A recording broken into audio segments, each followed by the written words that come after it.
You want the truth, the whole truth, and nothing but the truth? You can't handle the truth! Well, we're giving you the Michigan Sports Truth, the show that reveals facts, truth, research, and statistics and never messes around. We lay down the entire truth about everything regarding your Detroit and Michigan sports teams, no matter if it's good or bad. No junk, no entertainment, no homerism, no coddling, no pop culture, no opinions, no shilling, and no fluff. Head over to our website at MichiganSportsTruth.com, follow us on Twitter at Michigan_Truth, and like our Facebook page, The Michigan Sports Truth.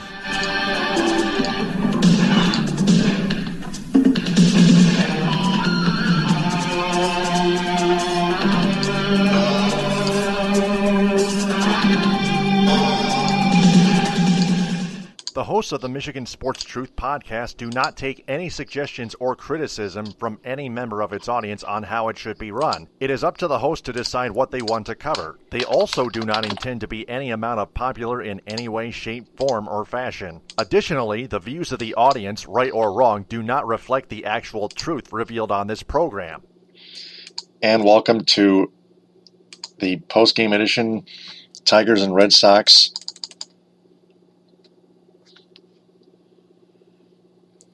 For Tuesday, June 5th, 2018. I'm Taylor Phillips. Follow me on Twitter at DT2Phillips, along with Louis Tenore, our national sports reporter. Let's get down to it. That one is long gone! The Detroit Tigers inevitably get blasted and shut out by the Boston Red Sox at Fenway Park.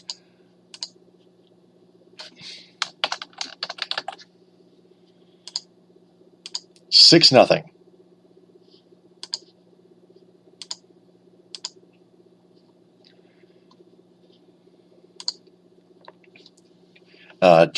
Former Tiger J.D. Martinez, who was previously with the Diamondbacks, hit a two-run home run to open the scoring, and that's all Artie Lewicki, tonight's starting pitcher for Detroit, would give up.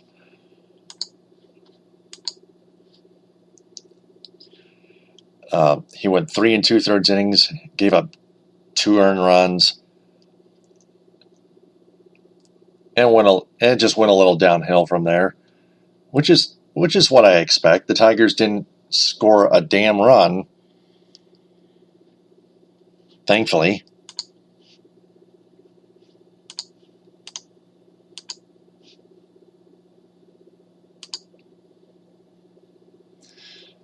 Let's see here. Tigers now 29-33. 3.5 games back of the Cleveland Indians, who are 31-28 for the lead in the American League Comedy Central Division. Also, the Tigers are 8 games back and 4 spots back of the wild card spots. Same 2 teams going at it tomorrow at 7:10 on Wednesday. Blaine Hardy versus Eduardo Rodriguez. Hardy with a 2-0 record, 2.77 ERA, 1.15 WHIP. Eduardo Rodriguez, 6-1, 3.88 ERA, 1.21 WHIP. Tonight's loss, we knew it had to come, because the Tigers were playing a very good team on the road in a very hostile environment. And that's the kind of discipline that Chris Ilitch and his family and the Tigers front office, for example, needed. If they want to rebuild, if they want Chris Ilitch, if we want Chris Ilitch to sell the team, tanking is fully necessary and much needed. That's all I have to say. So, that being said, left sideline 3 and he answers. The only other news headline I have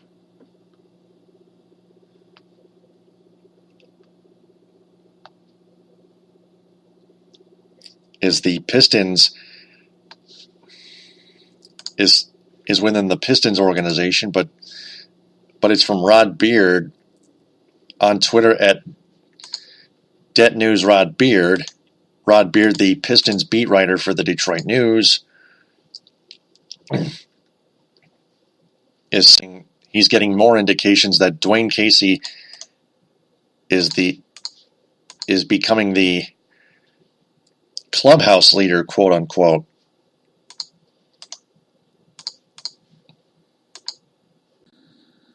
to become the Pistons' new head coach. Let me see here. Let me dig that up real quick. That's too damn soon. Where the Sam hell is it here?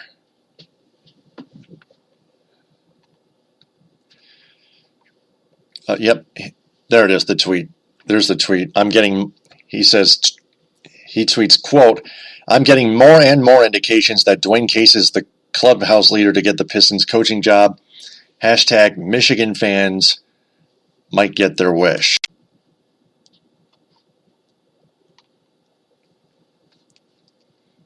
So apparently Dwayne Casey's going to become the new head coach of the Pistons sometime soon.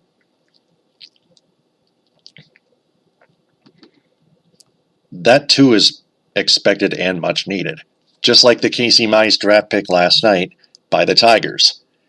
And of course they're going to hang on to that.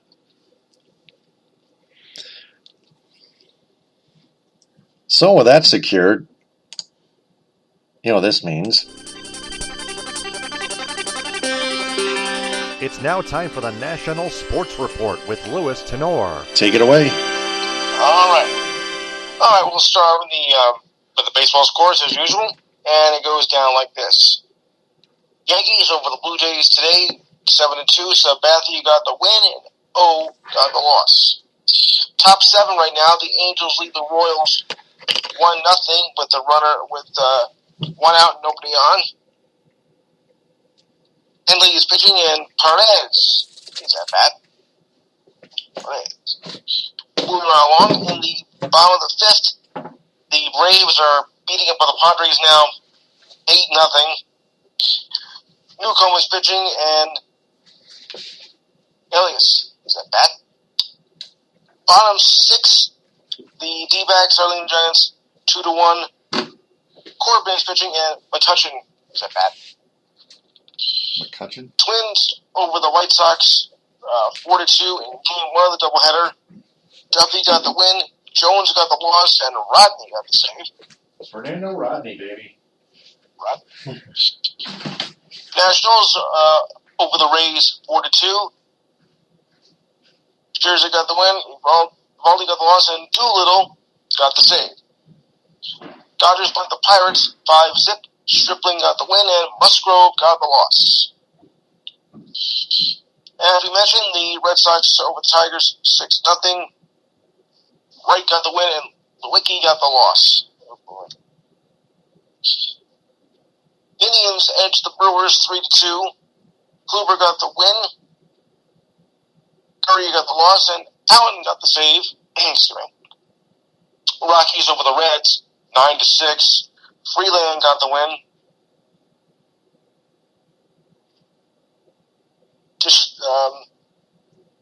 Deshaunty got the loss, and Davis got the save.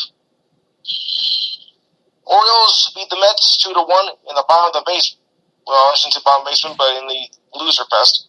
Cobb got the win, Vargas got the loss, and Ratch got the save. That's a sinking ship right now, folks. Rangers over the Athletics 7-4. Martin got the win. Trevino got the loss, and Kila got the save. The Phillies over the Cubs 6-1. Evan got the win, and Hendricks got the loss. Mariners over the Astros 7-1. Paxton got the win. Kirkstone got the loss. Paxton's having quite a year. White Sox doubled up on the Twins in Game 2 of the doubleheader, 6-3. Gallardo got the win. Plato got the loss, and Sparia got the save. And finally, Marlins over the Cardinals 7-4. Urania got the win. Gomet got the loss, and Bartikoff got the save. All right, so let's check now the standings, and they read this way. Leading off, no change, of course, yet in the league because Boston keeps winning at 42-19, and are still a game up on the New York Yankees, which are now 39-19. Everybody else, no contest. Rays are 13 back at 20-31. Blue Jays 15 and a half back at 26-34, and the Orioles 23 back at 18-41. Pathetic. In the Central, Indians are 31-28, have a 3.5 game lead over the Tigers at 29-33. Twins are 26-31, 4 back. Royals 21-39, 10.5 back, and the White Sox 19-39, 11.5 back. In the West, the Mariners are 38-22, have a 2-game lead over the Astros at 37-25. Excuse me. Angels 33-28, 5.5 back. Athletics 31-30, 7.5 back, and the Rangers are 13.5 back at 26-37. Over to the National League. The Braves are 35-25, have a half-game lead over the Nationals at 34-25. Philly hanging around there at 2 back at 32-26. Mets are now 27-31, 7 back, and the Marlins 14 back at 21-39.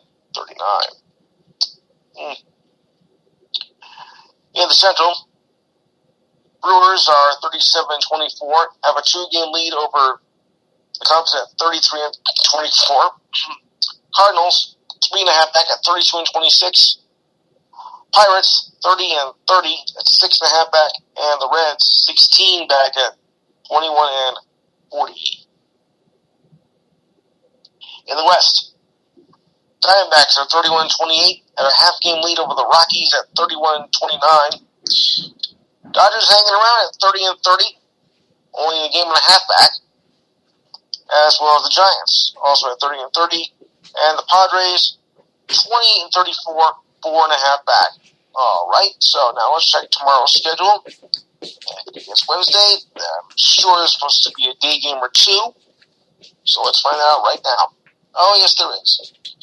All right, leading off your afternoon games, it reads this way. Leading off at 1:05, the Rays take on the Nationals. Pair of 1:10 games as the Brewers take on the Indians and the Orioles take on the Mets. 3:40, Braves take on the Padres, and 3:45, the Diamondbacks take on the Giants. 7:05, Dodgers take on the Pirates. 7:07, Yankees take on the Blue Jays. A couple of 7:10 games here. Tigers take on the Red Sox, and the Rockies take on the Reds. 8:05 games, the Athletics will face off against the Rangers. The Phillies will take on the Cubs. A couple of 8:10 games. The White Sox will take on the Twins. The Mariners will take on the Astros. 8:15, the Marlins take on the Cardinals. And at 10:07, the Royals take on the Angels. All right. Game 3 of the NBA Finals tomorrow between the Warriors and the Cavaliers. Warriors up 2-0, so Cleveland, it's not a must-win game, but if they want to have any chance of getting back into this game, they better win tomorrow. Or else it could be a sweep. Not that I'm projecting one, but it looks like that's how it might go. All right, I have some WNBA action here. As the Atlanta Dream hold off the Connecticut Sun, 82-77, and the Phoenix Mercury hang on to beat the Liberty, 80-74. That game was played this morning at 11 a.m. Don't ask me why. You know what? I think it's a good time maybe to check some standings on this now that we're 2 to 3 weeks into the season. So why don't we just check to see if there's any standings available here. Excuse me. As the season started roughly 2 weeks ago. Okay. In the women's basketball conference leading off, Connecticut is 5-1. LA Sparks is 4-1, a half game back. Seattle Stormers also half game back at 5-2. A pair of 5-3s between the Washington Mystics and the Phoenix Mercury. Dallas Wings are 3-3, 2 back, also along with the Atlanta Dream and the Chicago Sky, all 2 back at 3-3. Liberty, 2-3, 2.5 back. The Minnesota Lynx, 2-5, 3.5 back.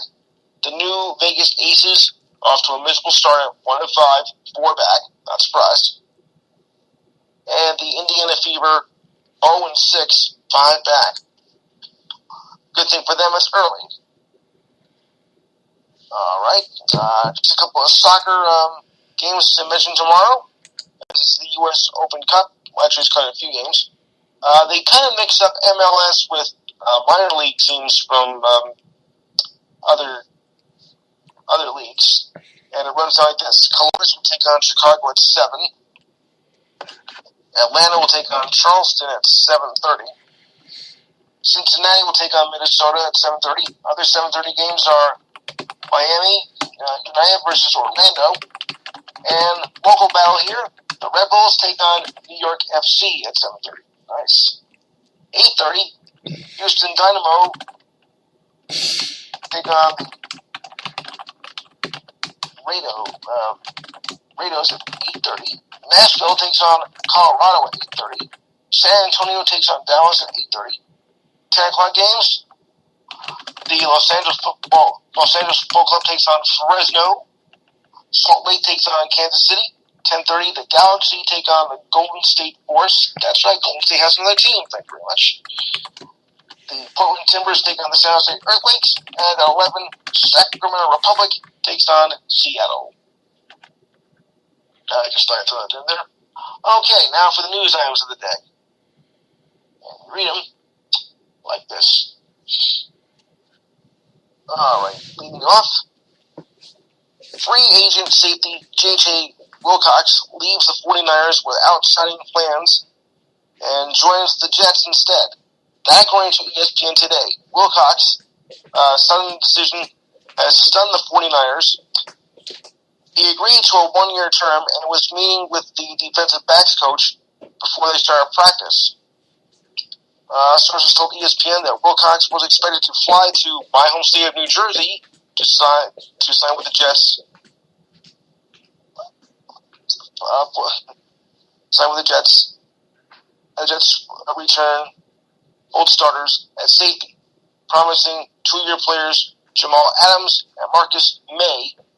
But sees Wilcox as a player who will be able to provide depth and play in 3 safety packages. Wilson could be insurance for May if he has a setback. May is not taking part in the OTA practices, but is expected in training camp.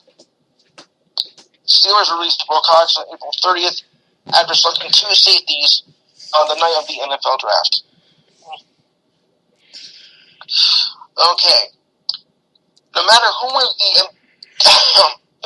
the NBA championship, neither team will visit the White House. As LeBron said, neither team would accept an invitation. This according to a news conference held by LeBron James.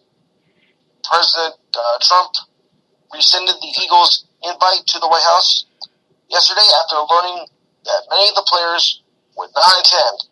ESPN has reported that a large number of Eagles players decided not to attend, including most, if not all, of the black players. The NFL reported that fewer than 10 players were expected to attend. James was very vocal about when the Warriors were not invited to a possible trip by the White House by Trump. James is a 3-time finalist MVP and describes Trump's rescinding of an Eagles invite typical of him. What a shock. Tigers select Kobe Clemens as the 70th draft pick. Yes, that's Roger's boy. He batted 346 with 21 home runs and 68 RBIs for the Texas Longhorns this season, which was his junior season. He was mostly in the role of the DH this season as he went through Tommy John surgery that hit him in his sophomore season. I do have a WNBA note here. This is rather significant.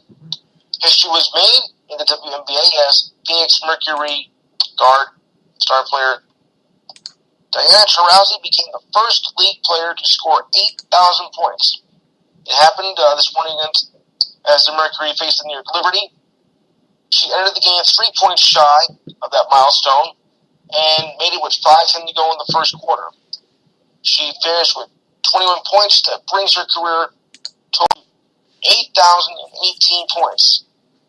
And the final score was Mercury 80, Liberty 74. Diana has had quite a career in the league.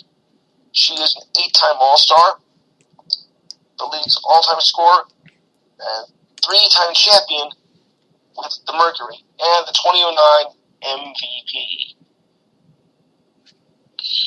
The XFL names Oliver Luck as the new commissioner and CEO of the league. Oh, great. Luck will leave his leadership role at the NCAA, where he oversaw the organization's regulatory functions, including eligibility requirements, as well as academic affairs and the quality and the eligibility center. Luck said, "I always felt there was an opportunity for another pro league as long as it had key ingredients," and said he has found them in this new version of the XFL. Luck had told ESPN that there was leadership and vision from Ms. McMahon, who is a tremendous businessman with a solid track record, where there is potential for quality football if it is well capitalized, and of course it is. Now, if the name Luck sounds familiar to you, his son is Indianapolis Colts quarterback Andrew Luck. Oliver will relocate to Connecticut, which is the home of the XFL headquarters. XFL, as I call it, XFL Part 2, is expected to begin in 2020. You think they learn from their mistakes? No, please. We have 2 Americans that are going into the semifinals of the French Open. And they are Sloane Stephens and Madison Keys, both to advance to the semifinals of the French Open, which begin on Thursday. The Golden Knights seem to be running out of magic, as they are 1 game away from losing the Stanley Cup final to the Capitals. Knights winger James Neal said, "The game changes if I don't miss the wide open net." And with the puck on its stick, as he took the Capitals goaltender Brian Holtby out of position, the shot went off the far post. The Capitals then went on to score 3 first-period goals to give them a solid victory. Neal said 9 times out of 10, you're likely to put it in the back of the net. I had the composure to wait, then you shoot it, and you're like, whoops. And the way it hit the post, it still came out. I mean, it's not like anyone made a save. A shot off the post on the far side, Neal said, changes the game for us. But there's no use worrying about it. Game 5 is set for 30 in Vegas. The last time a team blew a 3-1 finals lead was the Detroit Red Wings in 1942. Back in time, huh? Yeah, I thought you'd find that interesting. There have been teams that have blown 3-1 leads in the playoffs before, but this is finals. That's a little bit different. Okay, well, even the best players can have an off day at the office. Case in point, last night, Aaron Judge, yesterday I should say, had a very bad day, one of his worst, as he set a dubious record, not to be proud of, as he struck out 8 times in the 2 games, and 5 times in Game 2 alone. Strikeouts became an official stat in 1910 in the National League and in the American League in 1913, that according to the Elias Sports Bureau. He might have an off day. I mean, it wouldn't be too hard on him. Big deal. He'll be back. I'm not too worried about that. All right, so we'll just check on the scores, the remaining scores here in the nightcap games. And we read like so. Now in the top of the 8th, the Angels still hold a 1-0 lead with 1 out. The Braves are still being above the Padres now 8-0 in the top of the 7th. No one on, no one out. Mitchell is pitching and Swanson is at bat. Bottom 7, the D-backs are holding on to a 2-1 lead over the Giants. No one on, no one out. Corbin is pitching and Crawford is at bat. And I believe that's all. Yes, that is all the information I have. So I'll hand it back over to you. All right, that's going to do it for That's going to do it for the Tigers Red Sox postgame edition for Tuesday, June 8th, 2018. Before we sign off, we want to remind everyone to share this episode and our entire podcast on social media and have their friends share that as well, because we want to tell them that the Michigan Sports Truth podcast is searching for a wider audience that is fans of sports. So please spread the word about the Michigan Sports Truth podcast on Spreaker, SoundCloud, iHeartRadio, and Apple Podcasts via iTunes, its Facebook page, and its Twitter handle at Michigan_Truth. For Louis Tenore, I'm Taylor Phillips. Ed Smith and I will be on the midweek edition, episode 8. We won't have enough time for a post game, so I'll talk to you Thursday late afternoon, Louis. You got it. Thanks. Good night, folks. Yep, I'm Taylor Phillips. Follow me on Twitter at DT2Phillips. Thanks very much for listening and downloading and sharing TTFN. Ta-ta for now. The hosts of the Michigan Sports Truth podcast do not take any suggestions or criticism from any member of its audience on how it should be run. It is up to the host to decide what they want to cover. They also do not intend to be any amount of popular in any way, shape, form, or fashion. Additionally, the views of the audience, right or wrong, do not reflect the actual truth revealed on this program.